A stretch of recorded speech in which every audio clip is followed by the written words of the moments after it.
இன்றைக்கி நம்ம சேனலில் பார்க்க போகிற ரெசிபி மோர் மாவு தாங்க. என்ன பேர் டிஃப்ரெண்ட்டாக இருக்குன்னு நினைக்காதீங்க, டேஸ்ட்டும் ரொம்ப நல்லாயிருக்கும். நாங்கள் சின்ன வயசில் ரொம்ப விரும்பி சாப்பிட்ட ஒரு டிஷ்ஷு, டேஸ்ட் அப்படி இருக்குங்க. இதை எங்கள் பாட்டி தான் அடிக்கடிக்க செஞ்சு கொடுப்பாங்க. இப்போ எங்கள் பாட்டிக்கு கரெக்டாக 97 வயசு ஆகுதுங்க. லாஸ்ட் டைம் அவங்க வீட்டுக்கு போனப்போ இந்த ரெசிபி செஞ்சாங்க. அதை நான் அவங்க கூட ஷேர் பண்ணுறதுக்காக வீடியோ எடுத்துகிட்டு வந்திருக்கேன்.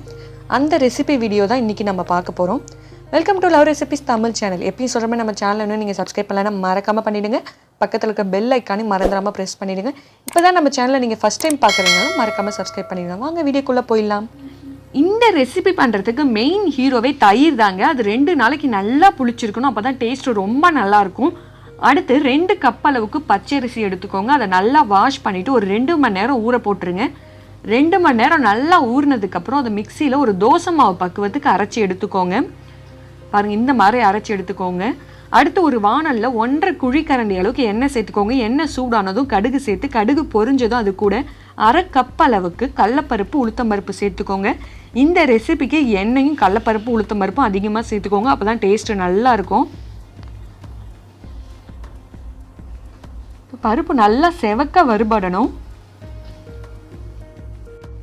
நல்லா வறுபட்டதும் இது கூட 2 பெரிய வெங்காயம், 5 பச்சை மிளகாய், 1 கொத்து கருவேப்பிலை எல்லாத்தையும் ஒன்றா சேர்த்துட்டு எண்ணெயிலே ஒரு பாதி அளவுக்கு வதங்கணும். உங்களுக்கு காரம் கூட வேணுன்னா நீங்கள் அதுக்கேற்ற மாதிரி பச்சை மிளகாய் சேர்த்துக்கோங்க. இப்போ பாதி அளவுக்கு வதங்கிடுச்சு. இந்த ஸ்டேஜில் நம்ம அரைச்சி வச்சுருந்த அரிசி மாவை இது கூட சேர்த்துடலாம். சேர்த்து முடித்த உடனே நம்ம புளிக்க வச்சிருந்த தயிரையும் இது கூட சேர்த்துருங்க. நாங்கள் 2 கப் அரிசி மாவுக்கு 2 கப் அளவுக்கு புளிச்ச தயிர் எடுத்துருக்கோம். நீங்கள் 1 கப் எடுத்துக்கிட்டிங்கன்னா 1 கப் அளவுக்கு புளிச்ச தயிர் எடுத்துக்கோங்க. இந்த ரெசிபியை நீங்கள் பிரேக்ஃபாஸ்ட் டைமில் இல்லை ஈவினிங் டைமில் செஞ்சு சாப்பிடுங்க. நல்ல ஃபுல்ஃபில்லாக இருக்கும், டேஸ்ட்டும் ரொம்ப அட்டகாசமாக இருக்குங்க.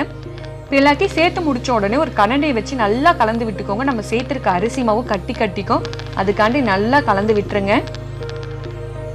என்ன ஸ்டவ்வு கீழே இருக்குன்னு நினைக்காதீங்க. எங்கள் பாட்டியால் ரொம்ப நேரம் நிமிர்ந்து சமைக்க முடியாது, அவங்க கிச்சனில் எப்பயுமே ஸ்டவ்வு கீழே தாங்க இருக்கும்.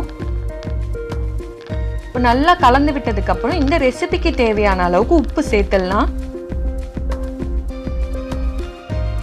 உப்பு சேர்த்துட்டு நல்லா கைவிடாமல் ஒரு 8 நிமிஷம் கலந்துட்டே இருங்க.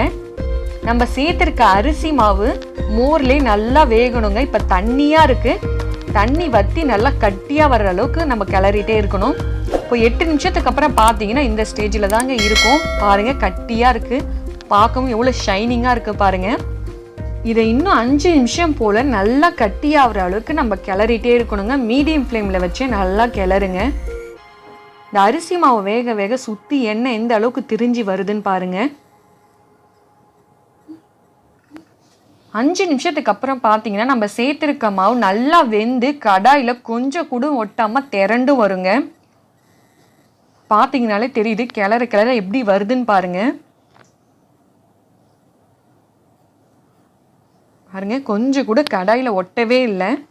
இதுதாங்க கரெக்டான கன்சிஸ்டன்சி. டைமில் நீங்கள் ஸ்டவ்வை ஆஃப் பண்ணிவிடுங்க. அவ்வளோதாங்க, நம்ம மோர் மாவு சுட சுட சாப்பிட தயாராக இருக்குங்க. கண்டிப்பாக இந்த ரெசிபி நீங்கள் வீட்டில் மறக்காமல் செஞ்சு கொடுங்க. ரொம்ப டேஸ்டியான ரெசிபி, அப்புறம் மிஸ் பண்ணுன்னு ஃபீல் பண்ணுவீங்க. செஞ்சு கொடுத்துட்டு இந்த ரெசிபியோட ஃபீட்பேக்கை எப்படி இருக்குன்னு கீழே கமெண்ட் பண்ணுங்க. அப்படியே பக்கத்தில் இருக்க லைக் பட்டனையும் ப்ரெஸ் பண்ணுறேங்க. நீங்கள் பண்ணுற ஒவ்வொரு லைக்கும் இன்னும் மோட்டிவேட் பண்ணுங்க. தேங்க்ஸ் ஃபார் வாட்சிங்.